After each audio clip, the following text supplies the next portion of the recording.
کہ اگر اس کا جو پریزیڈنٹ، اس کا جو صدر ہے یعنی کمیشن کو جو ہیڈ کرے گا، اگر وہ سپریم کورٹ کا جج ہے یا وہ ہائی کورٹ کا جج ہے تو پھر اس کی پاور جو ہیں وہ ہائی کورٹ والی پاورز ہوں گی. تو وہ جو ہے وہ کسی بھی ان کے پاس وہی پاورز ہوں گے. اگر کوئی ان کو ایویڈنس نہ دے تو وہ ایویڈنس لے سکتے ہیں، ان کے خلاف جو باقی پروویژنز ہیں ان کے تحت ان کے خلاف کارروائی ہو سکتی ہے. تو یہ سارا جو کمیشن کا 1956 سے کمیشن والا ایکٹ ہے اس کے تحت یہ کمیشن بنے گا جو دیکھے گا پانی کی کمپلینس کو. اچھا اب آتا ہے آفٹر کنسیڈرنگ، یہ جو کمیشن بن گیا، کمیشن نے رپورٹ دے دی. After considering report and supplementary report of any of the commission, the council shall record its decision on all matters referred to the commission. یا تو شروع میں ہی کمپلین آنے پہ وہ کونسل آف کامن انٹرسٹ فیصلہ کر دے گی، یا پھر وہ کمیشن اپوائنٹ کرے گی، اور کمیشن اپوائنٹ کے بعد جب کمیشن کی رپورٹ آ جائے گی پھر وہ فیصلہ کرے گی. Notwithstanding any law to the country but subject to provisions of clause 5 of article 154 it shall be the duty of federal government and provincial government concerned in the matter in issue to give effect to the decision of the council faithfully according to its terms and conditions. اب دیکھیں یہ term and tenor, اب یہ جو Claus ہے اس کی میرا خیال ضرورت نہیں ہے، کیونکہ دیکھیں جب آپ کونسل آف کامن انٹرسٹ اب ہر 90 دن بعد یہ ملے گی اور ایک منسٹری بن گئی ہے جس نے اس کے فیصلوں کو امپلیمنٹ کرانا ہے اور دیکھنا ہے کہ یہ ہو رہا ہے نہیں ہو رہا، تو میرا خیال ہے فیتھ فل ہونا، یہ تو obviously whosoever is faithful to the constitution of Pakistan is likely to be faithful, has to be faithful to the other matter ancillary to it، یعنی اس کے جو آف شوٹڈ میٹرز ہیں اس کو بھی اس کو فیتھ فل ہونا پڑے گا. تو یہ کلاس برل چلیں، اس کا کوئی حرج بھی نہیں اگر کلاس اپنی جگہ رہے. No proceeding shall lie before any court at the instance of any party to a matter which is or has been in issue before the council or any person whatsoever in respect of matter which is actually or has been or might or ought to have been a proper subject of complaint. اب دیکھیں یہ اس لیے ڈال دی گئی ہے کہ کوئی بندہ کمپلین کر دیتا ہے کہ جی میرے فلاں کھالے میں، میرے فلاں نہر میں، میرے وہاں راج باغ میں پانی نہیں آ رہا، اور وہ کمپلین جھوٹی ثابت ہوتی ہے. تو اس کو اور اس کی اس جھوٹی کمپلین کی بنیاد پہ میٹر جب وہ ریفر ہو جاتا ہے کامن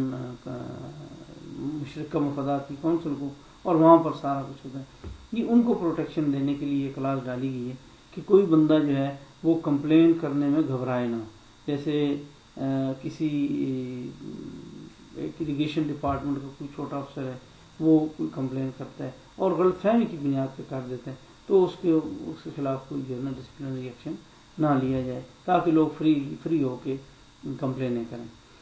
اس کے بعد ایک آرٹیکل 156 ہم آج دیکھ لیتے ہیں، وہ ہے national economic council. The president shall constitute a national economic council which shall consist of. اب دیکھیں وزارت فائنانس ہے، FBR ہے، آپ کے کتنے مطلب ہے ادارے ہیں، اسٹیچوٹری باڈیز ہیں جو کام کر رہے ہیں، لیکن اس کے باوجود ایک نیشنل اکنامک کونسل کا بنا دینا، اور اس کو جو ہے the president who shall be the chairman of the council, prime minister shall be the chairman, یعنی وزیر اعظم اس کا وہ ہوگا چیئرمین، اور the chief ministers and one member from each province to be nominated by chief minister، یعنی چاروں صوبوں کے گورنر جو ہیں، چاروں صوبوں کے جو وزیر اعلیٰ ہیں وہ بھی ممبر ہوں گے، اور ایک ممبر وہ اپنے ساتھ وہ خود نامینیٹ کریں گے. And 4 other members as prime minister may nominate from time to time، یعنی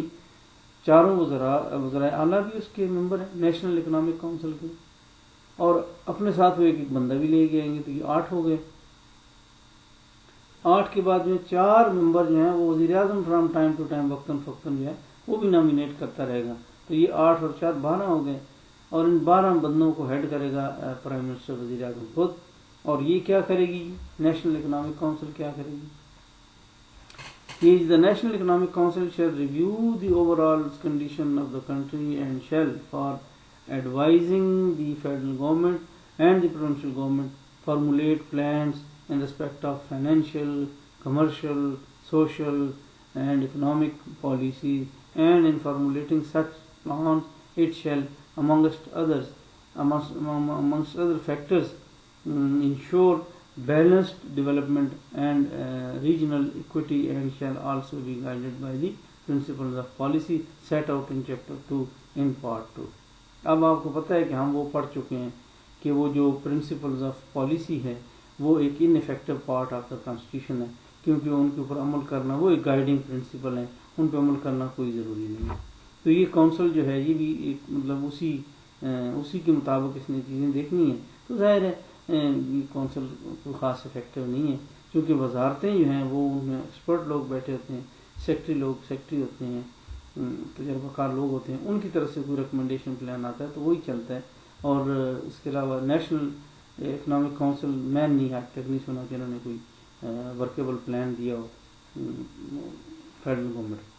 تیسرا اس کا para the meeting of council shall be summoned by the chairman اور any requisition made by 1/2 of the member of the council. یعنی chairman خود یعنی prime minister اس economic council کو ریپوزیشن کر سکتا ہے کہ آپ آئیں گے مل کے بیٹھتے ہیں، یا آدھے ممبر جو ہیں وہ خود جو ہے وہ کہیں کہ بھئی آ جاؤ آ کے ملتے ہیں تو بھی ملنا پڑے گا. اب آتے ہیں تو quorum the council shall meet at least twice in a year یعنی بائی اینولی یا سال میں 2 دفعہ. and the quorum of the meeting of the council shall be 1/2 of its total membership. اب آپ دیکھیے 1.5 گنا یعنی 1/2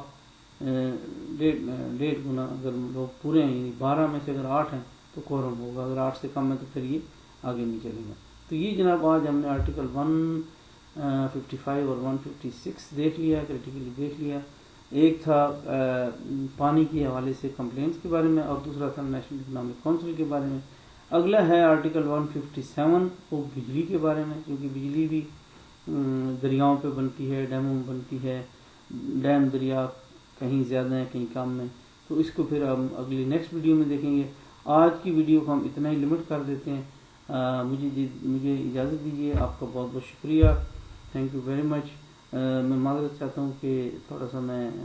چونکہ میں ایک پروفیشنل لائر ہوں اور